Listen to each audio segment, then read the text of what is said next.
Bismillahirrahmanirrahim. Assalamualaikum warahmatullahi wabarakatuh. Salam sejahtera untuk kita semua. Sampurasun. Selamat datang di 27 channel program Ngawangkong bareng Inohong, Local Pride, Local Inspiring. Bersama kita semua di hadapan saya sudah hadir Kilancek, Kang Iip, Saripudin. Kita akan cari informasi siapa sih sosok inspiring dan kebanggaan Kabupaten Bandung Barat, salah satu pelopor pemuda yang ada di Bandung Barat. Kebetulan juga beliau sekarang ini menjadi Ketua DPD KNPI Kabupaten Bandung Barat periode 2021-2024. Kemudian baru saja dilantik sebagai Dewan Penasehat Angkatan Muda Siliwangi, Distrik Kabupaten Bandung Barat, dan ada banyak yang akan saya tanyakan ke beliau nih. Mudah-mudahan menjadi inspiratif buat rekan-rekan semua yang menonton channel ini. Selamat datang Kang Iip, Kilancek. Hatur nuhun tos sumping di acara Ngawangkong bareng Inohong. Ya. Semoga bisa menjadi kebanggaan kita semua. Semoga bisa menginspirasi kita semua juga. Saya cek di tim kelahiran masih Majalengka, Kang? Iya. Majalengka. Saya lahir di Majalengka. Tapi besar di Bandung Barat. Iya. Berarti sebelum Bandung Barat ada mungkin ya? Iya. Bandung Barat kan 2007-2008 ya? Iya. Jadi ada beberapa transisi histori adaptasi mungkin juga ya. Terus untuk di SD di mana? Di Bandung Barat juga atau misalnya? Saya SD, SMP, SMA semua di Majalengka. Di Majalengka. Di Majalengka. Cuma kuliah di Bandung. Di Bandung. Di fakultas? Saya di UIN. Di UIN Sunan Gunung Jati yang di Cibiru ya? Iya. Nah, mungkin kenapa saya highlight di riwayat pendidikannya ya, mungkin sekarang rekan-rekan Kang Iip yang lagi menonton sekarang nih, mudah-mudahan bangga dengan kiprah Kang Iip, terutama di dunia kepemudaan itu Kang. Karena terus selain itu juga Kang Iip ini pernah bekerja di CP Mekarjaya. Yeah. Tapi secara saya analisa ternyata hanya dalam waktu 5 tahun Kang Iip ini sudah mendirikan perusahaan sendiri. Ada Galuh Putra Mandiri, terus sekarang menjadi owner Serba Baso dan Baso Pojok. Kemudian mendirikan lagi perusahaan di 2015 sebagai Direktur CP Raja Wali Jembar Masagi. Nah, mungkin bisa dijelaskan Kang perjalanan hidup selama ini dari mudah-mudahan bisa menjadi inspirasi buat rekan-rekan 27 channel di rumah. Saya lahir di kampung yang jauh dari kota, sehingga sejak kecil kami dibiasakan atau alam mendidik kami untuk mandiri. Sehingga sejak SD, kebetulan saya sekolah SD sekaligus juga di pesantren, SMP saya begitu, dan relatif harus menempuh perjalanan yang sangat jauh, di atas 3 kilo lah, atau bahkan mungkin 5 kiloan. Nah, ketika SMA pun sama, saya melanjutkan pendidikan tingkat atas atau SMA itu, sekaligus juga kehidupan saya di pesantren. Dan itu semua mengajarkan secara langsung dan tidak langsung bahwa dalam hidup kita harus bekerja keras, harus berikhtiar dan mampu mandiri. Sehingga kemudian tahun 99 saya berangkat ke Bandung sambil kuliah, ngambil saat itu jurusan hanya diploma 2 tahun. Selepas selesai 2 tahun itu, kemudian saya ke Bandung Barat. Itu pun dalam rangka pengabdian saya di dunia pendidikan saat itu. Nah, karena kita terbiasa, saya hidup prihatin sejak kecil, tapi harus terus berjuang untuk dapat bertahan hidup.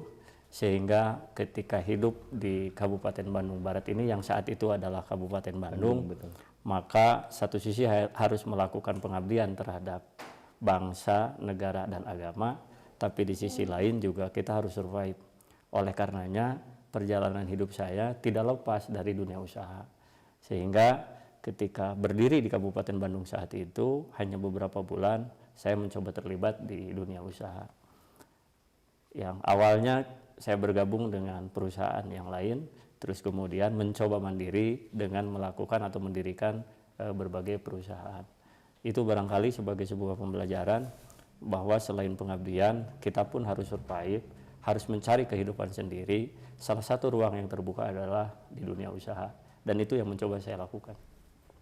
Luar biasa. Nah ini melihat dari CV pengalaman organisasi nih, mulai berorganisasi itu di OSIS itu di SMP atau SMA, Kang? Karena itu tadi saya hidup senang bergaul, senang bersosial, ya pada akhirnya itu mendorong dan membuka ruang kepada saya untuk bergaul sejak SMP. Ya di SD pun saya sudah aktif di pramuka dan lain-lain.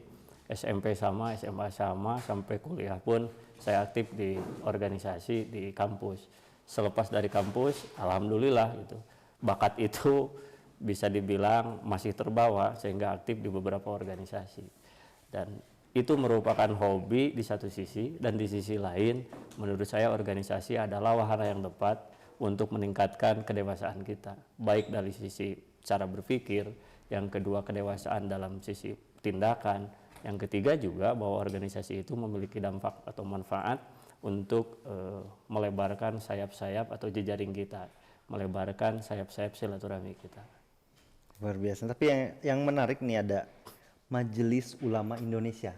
Ya, Gimana tuh secara historisnya bisa masuk di salah satu organisasi terbesar mungkin yang ada di Indonesia, dan sangat banyak sekali, kebetulan di Indonesia kan mayoritas muslim gitu kan. Nah justru kalau misalkan OSIS, PMR, Pramuka di Himara, himpunan mahasiswa itu biasa nih. Yang paling unik nih di Majelis Ulama Indonesia gimana nih ya, secara bahwa historisnya? tadi ketika saya datang ke Bandung Barat, saya adalah nawaitunya, dan memang itu tugas pengabdian di dunia pendidikan. Nah pendidikan itu sendiri, pertama saya mengabdi di pendidikan formal, terus yang kedua di pendidikan keagamaan di tengah masyarakat. Sejak 2002 saya sudah mulai ngisi pengajian-pengajian di majelis taklim, ya terutama di wilayah saya di desa yang ada di Bandung Barat ini. Dan itu semua barangkali menjadi ukuran dari beberapa tokoh agar saya bisa masuk di jajaran kepengurusan Majelis Ulama Indonesia tingkat desa awalnya saat itu, yang beberapa tahun kemudian saya ditarik jadi salah satu pengurus di tingkat kecamatan.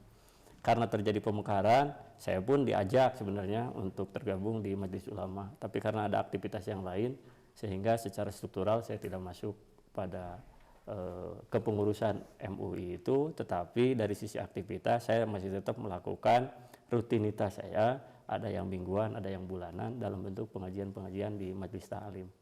Itu sebenarnya yang menjadi latar belakangnya gitu. Kenapa masuk di jajaran MUI saat itu.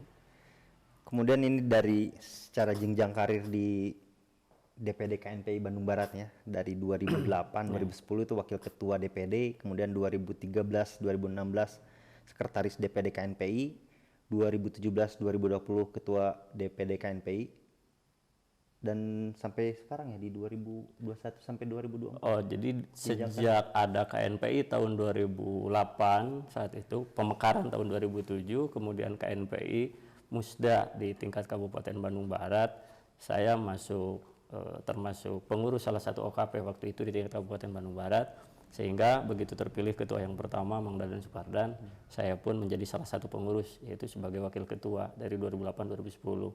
Periodisasi ketua Ujang Rohman selama 2 periode, saya pun tetap masih masuk menjadi salah satu pengurus, dan speknya mungkin saat itu adalah wakil ketua. Yang kemudian tahun 2017 musda keempat ketua Lili terpilih, di Formatur diputuskan saya menjadi sekretaris selama 3 tahun, tapi ada bonus 1 tahun karena pandemi, jadi 4 tahun periodisasi yang lalu, yaitu 2017 sampai 2020. Akhir 2020, tepatnya tanggal 29 Desember tahun 2020, saya terpilih menjadi ketua DPD KNPI tingkat Kabupaten Bandung Barat sampai hari ini. Jadi bicara tentang KNPI, sejak Bandung Barat ada, bahkan sebelum Bandung Barat, memang saya sudah terlibat di beberapa kegiatan KNPI. Luar biasa sekali, Kang. Mungkin sebagian orang yang belum terjun ke organisasi nih ya, saran dari Kilancek itu seperti apa gitu kan? Karena kalau misalnya saya lihat hampir setengah perjalanan hidup Kilancek ini banyak di organisasi. Iya. Itu gimana cara memaintain waktu antara mungkin waktu pribadi dengan keluarga mungkin sekarang ya Kang ya. Terus kemudian harus mengurus organisasi juga gitu kan. Sekabupaten Bandung Barat lagi. Apalagi dengan ada berapa? 135 OKP yang ada di Kabupaten Bandung Barat. Seperti apa itu Kang? Yang pertama kali dibutuhkan ketika berbicara organisasi itu adalah hobi dulu. Karena kalau tidak hobi, maka mustahil orang mau terlibat dalam kegiatan organisasi apapun. Nah, setelah hobi ini kemudian luruskan niat gitu. Karena bicara tentang organisasi itu bukan sebuah ladang untuk mencari kehidupan atau dijadikan mata pencarian. Nah, oleh karenanya bicara tentang perjalanan saya secara pribadi di organisasi, kalau dibilang ada sedih, ya sedihnya pasti ada gitu. Tapi bahagianya juga ada. Tapi yang terpenting adalah ketika kita sudah memiliki hobi apapun, termasuk kita hobi dalam berorganisasi, maka niatnya itulah yang kemudian harus kita teguhkan. Bahwa kita hadir dimanapun, baik dalam organisasi maupun berjalan secara personal adalah dalam rangka pengabdian kita terhadap masyarakat, dalam rangka pengabdian kita terhadap Allah Subhanahu wa Ta'ala. Saya ingat benar bahwa ketika kita memiliki kekuasaan apapun, baik secara pribadi, misalkan apalagi secara kelembagaan kita ditunjuk menjadi pemimpin, barometernya itu yang pertama bahwa hidup itu adalah untuk ibadah kepada Allah. Dan ketika kita berorganisasi, maka niat itulah yang harus ditanamkan dalam rangka beribadah kepada Allah. Salah satu bentuknya adalah pengabdian kita terhadap masyarakat. Dan yang kedua, kalau kita sudah menanamkan bahwa kehidupan kita adalah untuk beribadah kepada Allah, kita harus termotivasi untuk khairun nas anfa'uhum linnas. Bahwa sebaik-baik manusia adalah yang paling banyak memberikan manfaat kepada orang lain. Nah, melalui organisasi inilah kita diberikan ruang untuk bisa memberikan manfaat kepada orang lain. Yang ketiga, ketika saya menjabat dalam posisi apapun, saya sadari bahwa kekuasaan itu adalah dari Allah dan akan diambil lagi oleh Allah, akan kembali lagi kepada Allah. Sehingga pada akhirnya setiap orang yang berkuasa dalam posisi apapun itu pasti berakhir masa kepengurusannya gitu. Salah satu kembali kepada Allah itu gitu. Sehingga rumus saya berorganisasi itu tadi, pertama harus ada hobi, yang kedua luruskan niat. Setidaknya untuk menguatkan niat itu, pertama niat untuk beribadah kepada Allah melalui pengabdian kita terhadap masyarakat. Yang kedua, kita harus meningkatkan manfaat kita terhadap orang lain. Dan yang ketiga, sadari bahwa kekuasaan itu ada batasnya. Oleh karenanya manfaatkan itu. Subhanallah. Merinding nih Kang. Satu lagi nih, mungkin yang salah satu jalan menuju kepengurusan KNPI ada Pemuda Muslimin Indonesia. Yeah. Bisa diceritakan tentang organisasi tersebut? Dari 135 organisasi yang ada, baik di tingkat nasional maupun yang ada di tingkat Kabupaten Bandung Barat, itu ada organisasi yang disebut dengan Pemuda Muslimin Indonesia. Pemuda Muslimin Indonesia adalah organisasi kepemudaan yang induk ormasnya, organisasi kemasyarakatannya itu ada di Syarikat Islam. Sama mungkin ada di NU atau Nahdlatul Ulama, itu memiliki beberapa sayap organisasi kepemudaan. Ada GP Ansor, ada IPNU, ada IPPNU, dan seterusnya. Nah, Syarikat Islam pun memiliki sayap organisasi kepemudaan, tapi bersifat otonom dan independen yang disebut dengan Pemuda Muslimin Indonesia. Kemudian ini Kang, saya scrolling di Instagramnya Kang Ip, itu ada bukan saja lingkungan dan keluarga yang bisa membuatmu besar. Kemudian tapi sikap dan perilaku itulah yang sebenarnya membuat kita dianggap besar gitu kan. Filosofi banget tuh Kang. Kalau kita lihat orang yang hidup itu, kemudian ada orang yang ditakdirkan oleh Allah untuk mencapai derajat tertentu, dan seringkali kita sebut dia adalah orang besar. Nah, faktor orang besar itu sendiri, kalau kita cermati itu ada beberapa faktor. Salah satunya, ada orang yang memang besar karena dilahirkan dari keluarga yang besar. Itu bagus, tapi peluang ini kan tidak dimiliki oleh semua orang. Oleh karenanya, filosofi yang lanjutannya adalah kita akan dianggap besar, kita akan mencapai derajat yang tinggi, bukan diukur dari faktor keluarga dan lingkungan saja, tetapi adalah dari sikap kita. Oleh karenanya, kalau misalkan mohon maaf, dilahirkan pada keluarga yang kurang beruntung, tidak kemudian harus menjadi pesimis. Setiap orang memiliki kesempatan untuk menjadi besar. Nah, kalau tidak ditakdirkan lahir dari keluarga yang besar, dari lingkungan yang besar, maka berupayalah besar dengan tindakan dan perilaku. Itu barangkali. Ya. Satu lagi mungkin untuk kutipan nih. Mungkin ini sedikit curhat mungkin ya Kang ya. Karena sekarang residen itu di Cipatat ya, Cipatat. Ada satu lagi yang menurut saya menginspirasi banget nih Kang untuk tweet dari Kang Iip ini. Mungkin Tuhan ingin menguji kita dengan kemacetan. Ya. Mungkin trek dari Cipatat sampai Padalarang, dari Bandung Barat sebelum ada sampai sekarang masih macet terus ya Kang ya. Kemudian ini tidak berarti Tuhan menghadangku untuk sampai tujuan. Tuhan hanya menginginkanku sampai dengan tepat, penuh kekuatan dan kesabaran, dan aku yakin itu. Ketika pertama kali saya baca tweet ini Kang, merinding Kang. Itu inspirasinya dari mana tuh? Saya termasuk orang yang seringkali merenung, baik apa yang terjadi pada pribadi maupun apa yang terjadi pada orang lain atau lingkungan. Sehingga kemudian dari perenungan itu seringkali keluar kata-kata yang seperti itu. Dan itu pun kata-kata itu sesungguhnya baru keluar beberapa hari yang lalu. Ketika saya diminta hadir pada salah satu undangan, sebenarnya kita ingin on time datang di tempat itu. Tapi kemudian sesuatu yang tidak kita inginkan terjadi, salah satunya adalah kemacetan. Kemudian saya berpikir, apakah kemacetan ini datang dari Tuhan, kemudian kita asumsikan bahwa Tuhan menghadang kita untuk tidak hadir? Nah, saya kira itu tidak seperti itu. Gitu. Nah, tapi kemudian Tuhan menghendaki kita hadir pada saat yang tepat, pada waktu yang tepat, dengan proses yang luar biasa. Kita diuji kesabaran, kita diuji kedewasaan, termasuk orang yang mau kita datangi juga. Gitu.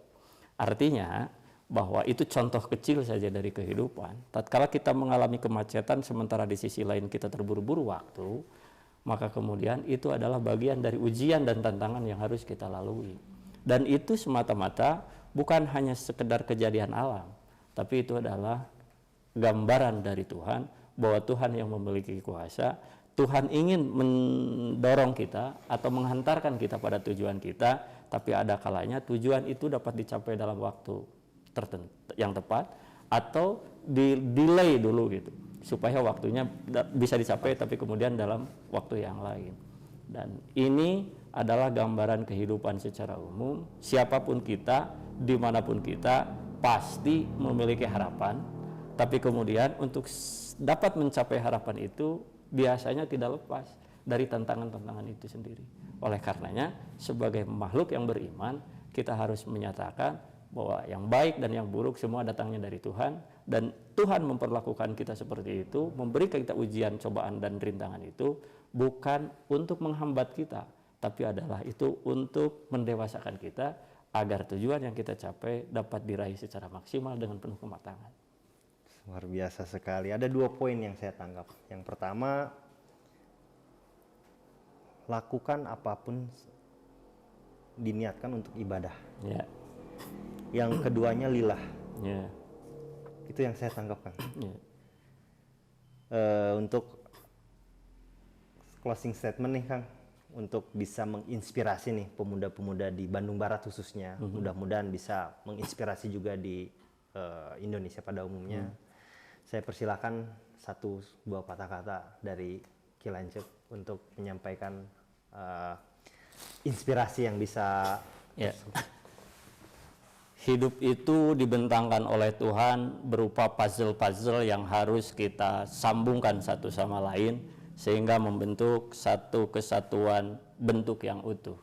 Oleh karenanya, jangan bosan, jangan lelah, lakukan berbagai ikhtiar semaksimal mungkin agar tujuan kita dapat tercapai dengan baik dengan ridho Allah Subhanahu wa taala. Itu saja. Terima kasih hatur nuhun Ki Lanceuk.